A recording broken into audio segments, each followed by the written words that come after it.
我為大家介紹下 Simon 呢度。Simon 嘅益蟲嚟嘅，蜘蛛嘛。雖然 Simon 樣衰啲，不過佢係幫到手嘅。撩下佢先。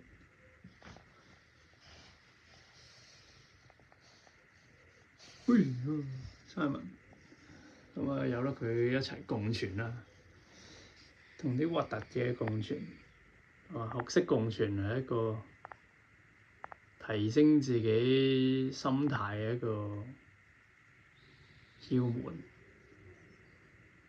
一個 level 嚟。同自己唔喜歡嘅一齊啦，或者應該係話同對自己有利嘅一齊，而唔係着重感覺，而係着重一個理性思考。拜拜。